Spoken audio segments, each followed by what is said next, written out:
तुम्हाला ticket final झालं असं कळलं होतं, नंतर शिंदेंनी नाशिकवर दावा कायम ठेवला. तुम्हाला तिकीट दिलं तर मराठी कन्सोलिडेशन होईल अशी लिखी दिली जाते असं तुम्हाला वाटतंय? आता त्यांना काय वाटतं कोणाला हे काय मला काही कल्पना नाही, पण त्यांनी लक्षात ठेवायला पाहिजे. म्हणजे तिकीट देणं न देणं हा युतीने जे आहे ते त्यांनी ठरवावं. काय मला त्यांनी सांगितलं तुम्ही उभे राहा युतीतर्फे, त्यामुळे मी तयार झालो. वातावरणही चांगलं आहे. परंतु एक लक्षात घेतलं पाहिजे की 19.5 लाख जे वोटर्स आहेत त्यामध्ये मराठा समाजाचे जे आहे 5.5 पावणे 6 लाख वोटर्स आहेत. बाकी मग ओबीसी आहेत, आदिवासी आहेत, दलित आहेत वगैरे वगैरे सगळे इतर ओपनचे लोक आहेत.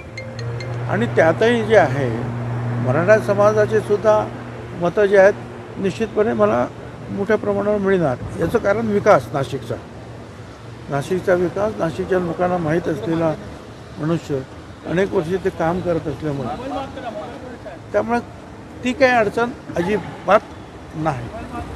आणि मराठा समाज म्हणजे हे काही लोक मराठा माझ्या विरुद्ध बोलतात, म्हणजे सगळे मराठा माझ्या विरुद्ध नाही, कारण मराठ्यांना वेगळं आरक्षण द्या आणि आपण दिलं. पण हा मुद्दा येत नाही. आता मुद्दा त्यांचा आहे की आमचा तिथे खासदार आहे पहिल्यापासून शिंदेचा, हा त्यांचा महत्त्वाचा मुद्दा आहे. आता तो मुद्दा कसा सोडवायचा, काय सोडवायचा महायुतीने ठरवावं. त्यासाठी म्हणून हा विषय समोर येतो असं वाटतं. मला काही कल्पना नाही का, पण सुरुवाती म्हणजे आता 24 तारखेला मला सांगण्यात आलं, मागच्या 24 तारखेला मला तर आता असं सांगायचं काय करायचं तो निर्णय घ्या, पण निदान मतदानाच्या अगोदर निर्णय घ्या. भुजबळ साहेब, जर तुम्हाला जर उमेदवारी दिली तर महायुतीला म्हणजे राज्यामध्ये ओबीसी मतांचा फायदा होऊ शकेल का? आता ते तुम्ही जाणकार लोकांनी ठरवायचं. काल जरांगे पाटलांनी म्हटलं होतं की या नेत्यांना मराठ्यांचा हिसका दाखवा, यांना पाडा, तेव्हाच आपली मराठ्यांची ताकद कळेल. म्हणजे हे कसं बघता तुम्ही याच्याकडे? खरं म्हणजे राजकारणात आम्ही फक्त समाजकारणाच्या दृष्टीनं ओबीसीच्या आरक्षणाचा विचार करत आलो आणि त्याला राजकारणाची जोड असायला पाहिजे, सपोर्ट असायला पाहिजे, म्हणून राजकारणाचं आम्ही करतो. परंतु मराठा करत जर राजकारण कोणी मराठा निवडून येऊ शकत नाही. माझं चॅलेंज आहे कुठल्याही मराठ्याने सांगावं मी मराठा आहे म्हणून मला मतं द्या, मला निवडून द्या या महाराष्ट्रामध्ये. कारण काही जरी झालं तर 16 ते 20% वरती मराठा समाज नाही, त्याच्यामध्ये आणखीन कुणबी समाज आहे. पण मला त्या वादात जायचं नाही.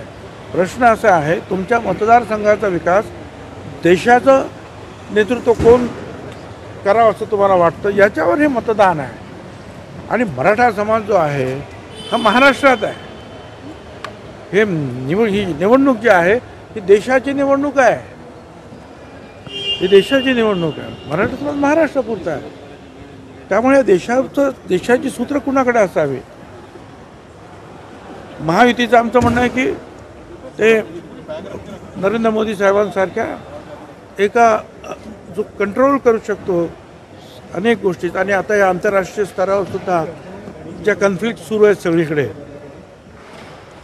त्या पार्श्वभूमीवर सुद्धा आणि इतर अनेक गोष्टी लोक विचार करतात की समोर कोण होणार मग. आणि म्हणून लोकांचं मत असं आहे की मोदी साहेबांना आपण परत एक प्रधानमंत्री केलं पाहिजे. आणि म्हणून महायुतीसुद्धा त्यांच्यासाठी प्रयत्न करते आणि निश्चितपणे त्याला यशसुद्धा मिळणार. पण त्याच्यामध्ये हे आणखीन मुद्दे आणण्याचं काय कारण आहे असं मला अजिबात वाटत नाही. तो हिसका दाखवून द्या, त्याच्यामुळे उलट मराठा समाजाचे जे काही चांगले उमेदवार आहेत कुठल्याही पक्षाचे, त्यांचं नुकसान होणार आहे, त्यांचं नुकसान होणार. तर बाकीचे लोक म्हणतील असं आहे ना तुम्हाला फक्त मराठाच मतं पाहिजे ना, मग ठीक आहे आम्ही बघतो काय करायचं. तर आता याला कोण सांगेल. म्हणजे याचं ज्ञान एवढं आहे या ग्रस्ताचं की तो बीडमध्ये म्हणतो त्या आपल्या पंकजा मुंडे वगैरे त्यांना उद्देशून की तुम्ही ओबीसी आहात मग ओपन जागेवर कसे काय लढता. नाशिकला आला म्हणजे हे भुजबळ